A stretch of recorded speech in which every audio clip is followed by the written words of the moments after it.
Episode 212 of Fine Music. That's right. The self-indulgent episode has come. And once again, I don't get to do this very often, but I get to piggyback on someone else's idea. And I've been meaning to piggyback on this one for a while because Jim has done 3 Desert Island episodes, 3 years on the Desert Island. That's very impressive, right? That's castaway numbers for those keeping track. And for me, I got 1 year. Yeah, it's 50. Well, I think I snuck in a few extra. Let's go see. Let's go see my Desert Island list. Share screen. Yeah, a list is hardly the word for it. It's in a paragraph. There it is. Maybe I can make it a wee bit larger. There you go. All right, so this is 70 albums. And this is like personal favorites. I guess that's what a Desert Island should be full of, personal favorites. So I start off with my always bizarre love for Ambrosia's Somewhere I've Never Traveled album. Is that the one with the Kurt Vonnegut song on it? No, that's their first album. Nice, nice, very nice. The second album is utterly bizarre. Really? I mean, one of the most bizarre prog albums you'll ever hear. But it does have a small hint in it of their future direction, which was those easygoing pop songs they made a bunch of money on. But this album is definitely, you can hardly call it the transition, but it's very satisfying to prog ears. In fact, even the record company thought it was too bizarre. There's this one part of one song called Cowboy Star. And it's just a jarring organ stab. I mean, really jarring. And what makes it so jarring is that this album was produced by the producer of Dark Side of the Moon, Alan Parsons. Oh, nice. So the sound is pristine, gorgeous, pristine sound. And if you can find a copy of the album with the original organ stab in it, because they edited it out, because it was too jarring, I guess. But I love it. So different, you know, it takes an ordinary song and shoots it to the moon. Okay, enough about that. More obvious choice for anybody that knows me, John Anderson, Elias Sonhillo, his first and only best solo record. Bad Company, which is just older free, right? Yep. Running with the Pack is my favorite because 1976 was kind of my year, junior in high school. As a kid, when I was introduced to the Beatles, the first album I got was Magical Mystery Tour. Nice start. Nice start. Yeah, very good start. The American one, you know?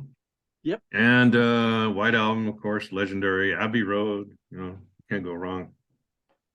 Ziggy Stardust, Station to Station, 2 perfect albums. Yep. I'm a Charlatans fan, and I don't mean the original Charlatans. I mean the English ones from the 90s. They have a sound that is kind of retro with organs, like you would hear from the 70s, the Hammond organ sound. And they updated to the 90s and beyond. And so my favorite album of theirs was never released in America. It's called Up at the Lake. So if you can find that, it's their most pop album, and it's 100% great songwriting and songs and great production. And I'm surprised it never got released in America. It could have been their breakthrough album in America, but they had done so poorly in America, they didn't even get a chance. Oh, well. What year is that? 76. That was the Charlatans one. 76 is not 76. That's from 2004. Oh, okay. 2004. I'm not just strictly a 70s guy. Although a lot of this is Randy Crawford. I love Randy Crawford, my favorite female singer. This is from 1981. Secret Combination, by far her best record. Robert Cray, I think that's 86. Strong Persuader. Have you ever heard that? That's really great good. album. Great album. Oh, top to bottom. Creedence Clearwater Revival. Willie and the Poor Boys. That's my favorite. Another 90s band, Dead Can Dance. This is their their next to last release. I think it came out 2017, maybe. I don't remember exactly what year. It might be earlier than that even. But it's just gorgeous. I love both singers. They have a male singer and a female singer, and totally different, equally wonderful. If you want a compilation of their music, go buy the album Wake. Juder is a flute player, right? I've got eclectic taste. So if you want beautiful flute, get Koyasan. The Dixie Dregs, Free Fall. I think that came out about 77 when I was a senior in high school. So I got diverted pretty young into music outside of rock, regular rock. But there's the Doobie Brothers, everybody knows. What were once vices are now habits is my favorite because it's the least commercial. The Doors self-titled album, everybody bows down. Bob Dylan, Blood on the Tracks, everybody bows down. ELP's Trilogy is probably their most accessible album for pop songs. It has that song on it from the beginning, very romantic song. Yet suitably complex. Free is my late discovery. I mean, they were around in the early 70s, but I didn't discover them until, I don't know, maybe 15 years ago. All right now. They're better than Bad Company, that's for sure. And even Paul Rodgers acknowledges it. He was given the question on a interview, okay, choose Free or Bad Company. He chose Free because better songs. Fire and Water is their best album, but Highway is right up there with it. Love Highway, great album. Here's another 90s thing. Actually, this is the 2000s. Future Sound of London, The Isness. Quite a departure. Just today, I went on Quora, and they were asking for groups that totally changed their sound. The Future Sound of London, they were an electronic dance band. I guess they either matured or got tired of it, and they came out with The Isness, and I think it was in 2002. And instead of being electronic dance, it's psychedelic. It would fit right in with the early 70s. So that is an anomaly, and they've made a few more albums since then in that same vein, and they're really good. If you like psychedelic rock, The Isness is for you. You're going to really love it. It's hippy dippy. Peter Gabriel, everybody has their own favorite Peter Gabriel. I've got two. Peter Gabriel's second album, I love it, top to bottom. Got one of my favorite songs of his, White Shadow. And Peter Gabriel's Up, which I think came out about 2002 also. It's the album that didn't have any hits on it, but maybe that's why it's so good, because he's brilliant. Foxtrot by Genesis has Supper's Ready. Nancy Griffith, God rest her soul. Her best album was Blue Moon. What's that? Something Under a Blue Moon. I can't think of it right now. I got it in initials here. Ofra Haza tragically died of AIDS because her husband gave it to her. What a way to go. But she was a gorgeous singer. They called her the Israeli Barbara Streisand. Humble Pie, another late discovery for me. I remember back in 1974 hearing a song by Humble Pie, and I've told this story before in Fine Music. Hearing the song, and I thought, oh, wow, what a great female singer with female backing band. But then Steve Marriott? I learned a couple decades later, I learned, oh, that's Steve Marriott. And so I dove into the Humble Pie catalog, thoroughly satisfied. He was brilliant. And sorry that he died a little too early too, fire in his house. Ian Hunter just put out a new album called Defiance, but back in 2000 he put out his first comeback album, Rant, which is wonderful, top to bottom. It has a song on it called Dead Man Walking. For all you old rockers out there, got to hear that song, Dead Man Walking. You'll relate. And his new album is good too, Defiance, get it? Jethro Tull, not in the Rock and Roll Hall of Fame, but A Passion Play is my favorite. And I also like the album A because it has Eddie Jobson on violin. So it's just different. And I saw that concert, Long Beach Arena, with opening act UK. So that was great. Some guy named Elton John. One of the loudest bands I've ever heard. One more time. Jethro Tull, one of the loudest bands I've ever heard. They were really loud when I heard them. Yeah, okay. I don't remember them being the loudest. Really loud. Okay, I'll take your word for it. A lot of loud bands out there. Elton John. No, he's not one of those. I like his album Blue Moves. Not a popular choice, but it's great top to bottom for me. John Vangelis. Vangelis passed away this year. And John is still playing the old songs, but John and Vangelis together, they're kind of very different. They're not like Yes, not like Vangelis. It's more of a electronic romantic music.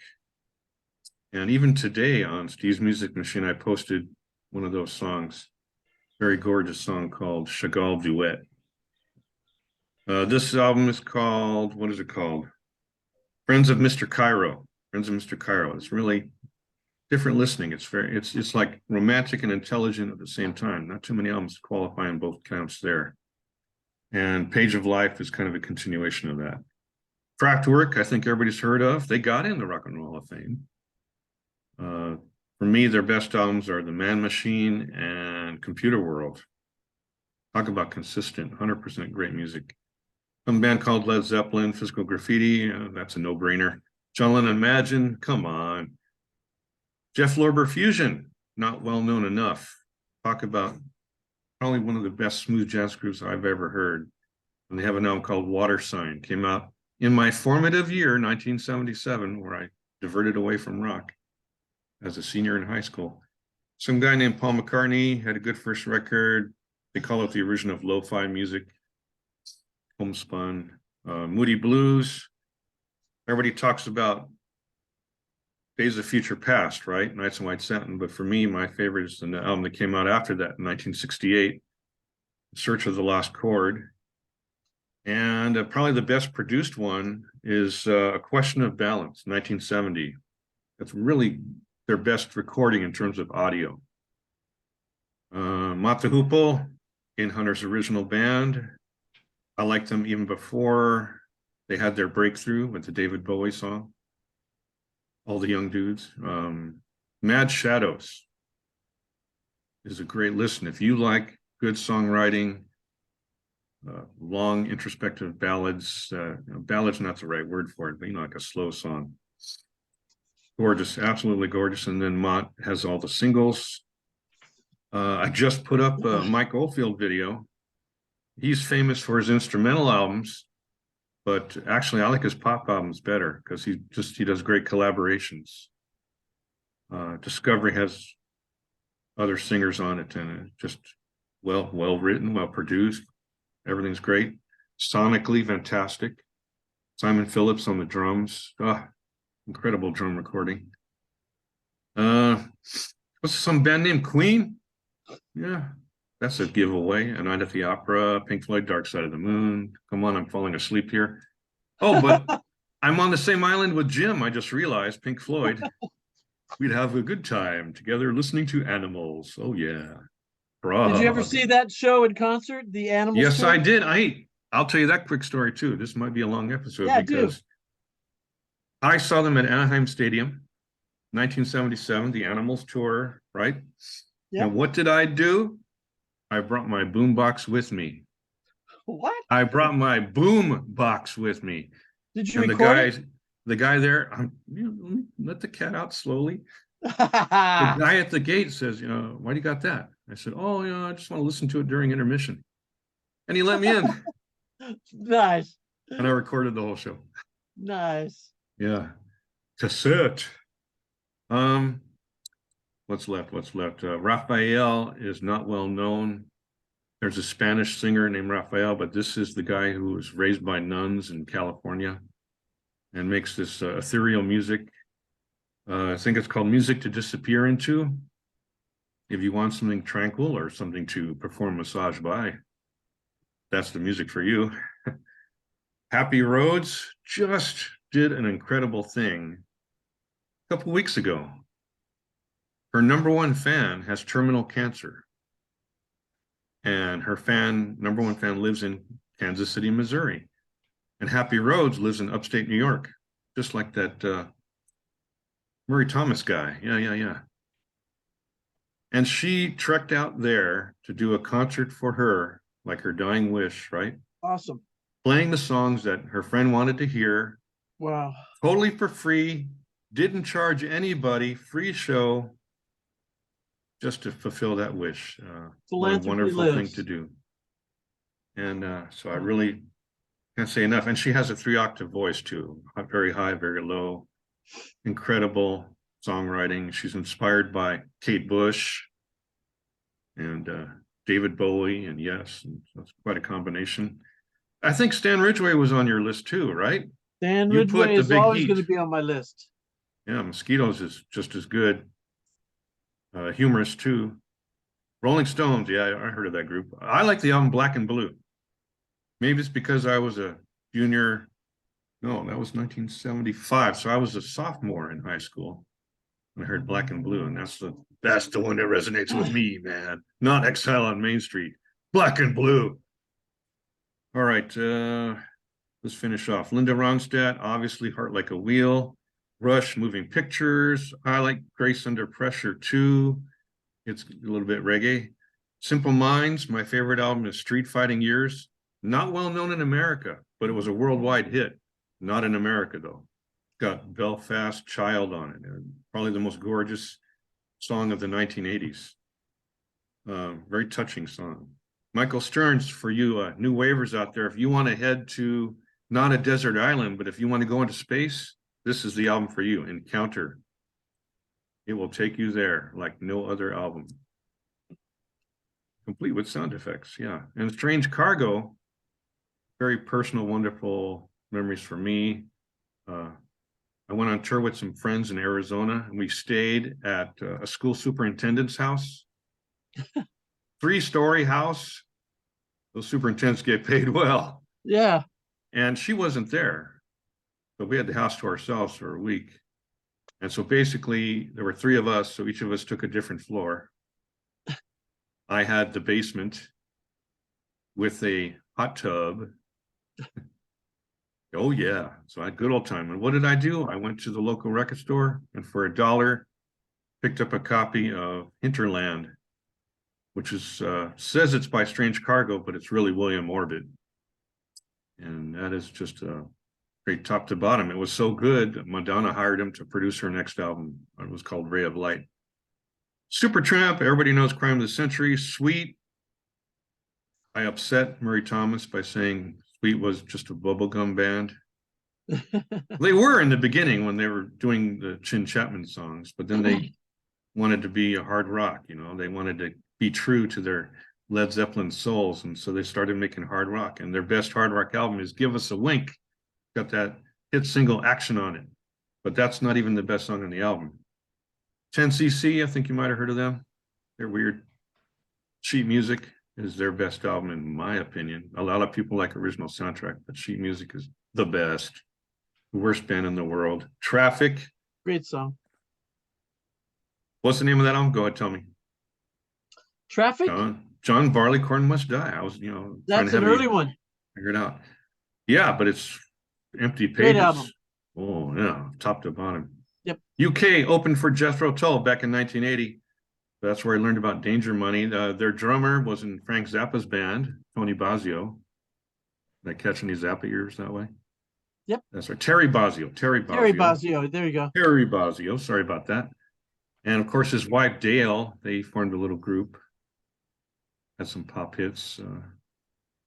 Vangelis, the aforementioned guy. I mean, he's possibly my favorite artist. I mean, all the music I have, the most music I have of anyone, even more than the Beatles or Yes, is Vangelis. I just scoped everything I could possibly find, bootleg everything. And so for the uninitiated, those who only know Chariots of Fire, I would say pick up 1492, his soundtrack for the Conquest of Paradise. It's like a movie in itself. It really is. And of course, the one that's possibly better known, you might have heard already, is Blade Runner. Blade Runner, it's a brilliant movie, brilliant soundtrack, perfect marriage. And we're on the final 4 albums. I'm sorry to bore you guys. Wall of Voodoo. My 1980 favorites. This is, they had an EP, and so to make it longer on the CD, they included a live album, put it together, a show they did locally. And it's full of energy. It's called the Index Masters. And that is just energetic stuff. I remember putting it on and my young son was like, oh, I can't stand it. It's too loud. No. But he came around later when he was a teenager. I did the same thing. I played him some Zeppelin. He's like, oh, what is this? Then he becomes a teenager and that's cool. And finally, who's next? Everybody knows the Yes album and Close to the Edge. Right, the greatest prog albums of all time, and that takes us off of this desert island. I think we spent a little too much time on my desert island. No, I don't I think so. apologize No, to you no, all. no, don't apologize. It was good. You know, Blade Runner. Do you know what book that was based on? Good trivia question. Yeah. Trivia Wait, question? yeah, trivia question. Oh, The movie, the book that Blade Runner was based on. oh, the Android's Dream of Electric Sheep, of course. You got it. Come on. Good one. I researched it. I had to read the book. Yeah, good. See How about if it the was Zap similar. Gun? Did you ever read that one? Which one? The Zap Gun. No, I didn't. Same author. Have you heard of Zip Gun? Zap. Yeah, I know what a zip gun is. No, but it's an album by T-Rex. No, really. Good album. Good album. Gotta Zip check Gun, that one check it out. It has that Zip song Gun. on it, "Girl in the Thunderbolt Suit." Haven't heard that either. Great song. Great song. Just a Check little it out. something extra. We better end this episode before it goes on forever. Crime of the Century, that album, you mentioned that. What a great Almost album. made a that clean is. getaway.